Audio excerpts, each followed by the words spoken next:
Bonjour et bienvenue à cette nouvelle édition de Midi au Caire. Amorçons notre rencontre avec cette nouvelle concernant le chef de l'État, le président Abdel Fattah el-Sisi, qui a examiné le plan de travail du ministère des Waqf au cours de la prochaine période lors de la réunion avec le Premier ministre Mostafa Madbouli et le ministre des Waqf Oussama Al-Azhari. Le point.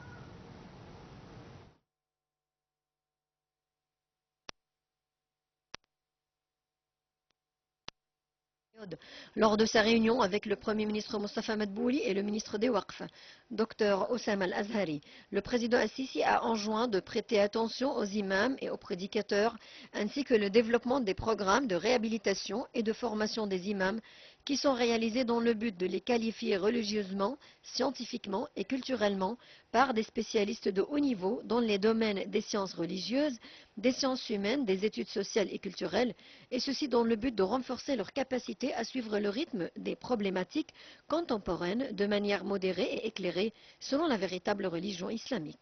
La réunion a ainsi abordé les préparatifs du ministère des Waqf de la 35e conférence internationale du Conseil suprême des affaires islamiques prévue les 25 et 26 août, intitulée Le rôle des femmes dans la sensibilisation, qui constitue un message d'appréciation des femmes et vise à souligner leur rôle important dans la construction de la famille, de la société et de la nation.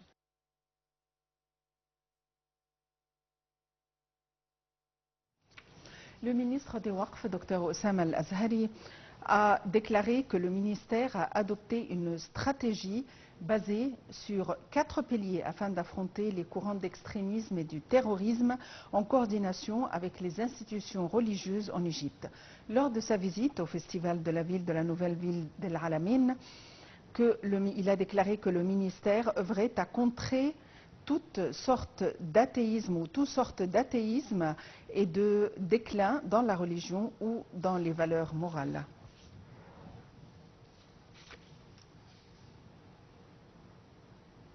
Par ailleurs, le ministre des Affaires étrangères et de l'immigration, Badr Abdelghati, est arrivé à la capitale saoudienne, Riyad, dans une visite qui vise à la consolidation des relations bilatérales et des consultations se focalisant sur les problèmes régionaux et les causes d'intérêt commun. Hier, le ministre des Affaires étrangères et de l'immigration, Badr Abdelghati, a reçu une séance ou a tenu une séance de pourparlers avec son homologue saoudien Faisal Ben Farhan. Le point. Le ministre des Affaires étrangères et de l'immigration, Badr Abdelghati, est arrivé à la capitale saoudienne, Riyad, dans une visite qui vise la consolidation des relations bilatérales et des consultations se focalisant sur les défis régionaux communs. Hier, le ministre des Affaires étrangères et de l'immigration a tenu une séance de pourparlers avec son homologue saoudien Faisal Ben Farhan. M. Abdelghati a salué les efforts déployés pour lancer rapidement le Conseil suprême de coordination égypto-saoudien, présidé par le président Abdel Fattah el-Sisi et le prince héritier Mohammed Ben Salman. Le chef de la diplomatie a souligné que ce conseil aidera à établir des cadres pour le développement et le survie des différents aspects des relations bilatérales et à les élever au plus haut niveau. Également, le ministre des Affaires étrangères et de l'immigration, Badr Abdelghati, a souligné que l'État égyptien accorde la plus grande attention et le plus grand soin à ses ressortissants dans les divers pays du monde et l'Égypte s'efforce de faciliter tous les services fournis aux citoyens. Ces déclarations interviennent lors d'une réunion avec un certain nombre de représentants de la communauté égyptienne et des investisseurs égyptiens en Arabie saoudite. Le ministre des Affaires étrangères a tenu à connaître les commentaires des citoyens sur le niveau des services fournis et les idées proposées pour faciliter la fourniture des services consulaires. Le chef de la diplomatie a également souligné le rôle important joué par les investisseurs égyptiens en Arabie saoudite dans divers domaines. L'Égypte réitère qu'elle insiste que les forces israéliennes se retirent entièrement du passage de Rafah et de Philadelphie. Une source de haut niveau a catégoriquement dénié les informations qui circulent dans les médias israéliens selon lesquelles l'Égypte a donné son consentement à Israël de garder les troupes dans l'axe de Philadelphie.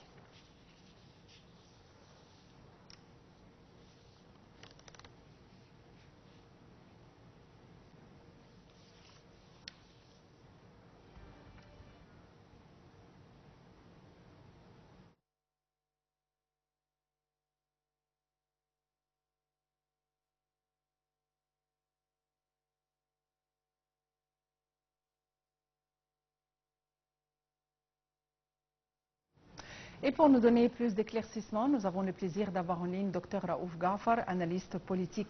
Dr Raouf Ghafar, bonjour et bienvenue avec nous. Bonjour, merci.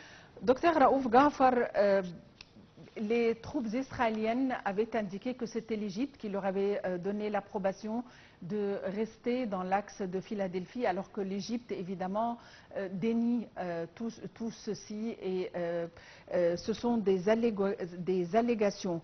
Et une source de haut niveau a catégoriquement dénié les informations qui circulent dans les médias israéliens. Comment voyez-vous la situation? Déplorable. C'est-à-dire, comme vous l'avez dit, catégoriquement, il ne doit pas y avoir un seul soldat israélien dans Gaza tout entière. Alors, à plus forte raison, dans le passage de Rafah et de Philadelphie, ils doivent absolument, catégoriquement, se retirer. Il n'y a pas moyen que l'Égypte pense même à garder ces messieurs là-bas. Donc ce sont des, comme vous l'avez dit, ce sont des mensonges, ce sont des allégations qui n'ont rien à faire avec la vérité. À votre avis, est-ce que la présence israélienne dans l'axe de Philadelphie consiste une escalade de la situation? Absolument. C'est-à-dire, il insiste sur des détails pour simplement, à mon opinion, prolonger les négociations, pour trouver un prétexte pour ne pas accepter. C'est-à-dire, ils ont toujours une raison pour décaler les négociations. C'est-à-dire, ce sont des raisons bien comprises de la part du Premier ministre israélien, mais on répète, absolument, il ne doit pas y avoir une seule existence d'un soldat israélien dans toute la bande de Gaza. Donc, en premier lieu, les axes de Philadelphie et de Rafah, absolument, et puis éventuellement, ils vont se retirer de toute la bande. Donc, à votre avis, Docteur Raouf Ghafar, à votre avis, est-ce que cette présence constitue une provocation? Certainement, certainement. C'est-à-dire le passage d'aide humanitaire, peut-être des personnes blessées qui viennent se guérir chez nous, etc. Donc ils sont là pour simplement poser des problèmes et des difficultés. Et ça, c'est une provocation. D'ailleurs, ils sont habitués à faire ça. Et nous sommes très patients, mais dans ces petites choses, on a une situation qui ne change pas. Et je répète ce que vous avez dit, catégoriquement refuser d'avoir une présence israélienne dans ces deux passages. Docteur Raouf Ghafar, vous êtes analyste politique. Je vous remercie infiniment pour votre intervention.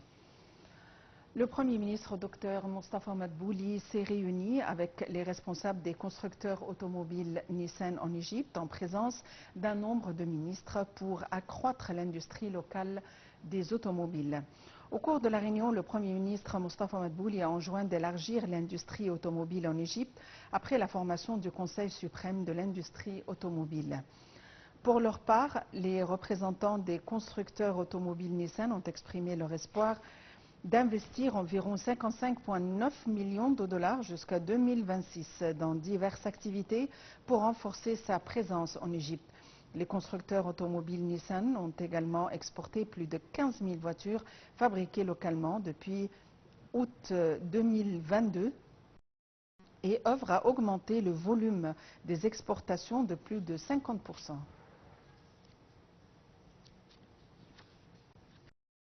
Le ministre de l'Investissement, du Commerce et du Commerce extérieur, Hassan Al-Khatib, a reçu l'ambassadeur de Singapour au Caire. Monsieur Al-Khatib a souligné l'importance de renforcer le partenariat stratégique entre l'Égypte et le Singapour, de contribuer à soutenir le développement économique dans les deux pays. L'entretien a porté sur les moyens de développer les relations commerciales bilatérales et les investissements conjoints au cours de la prochaine période. L'entretien était également centré sur le large potentiel économique des deux pays et sur les moyens de l'élargir et pour réaliser un plus grand profit en créant des projets conjoints.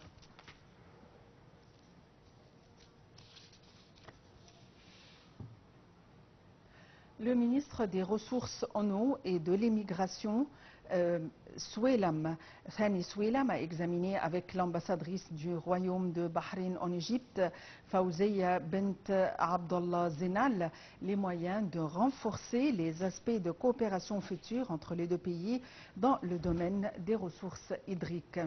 M. Soueilam a souligné l'attachement de l'Égypte à consolider la coopération avec le Royaume et les divers pays arabes en échangeant les idées et en s'informant des expériences réussies des différents pays d'une manière qui se reflète sur l'amélioration du processus de gestion de l'eau dans la région arabe.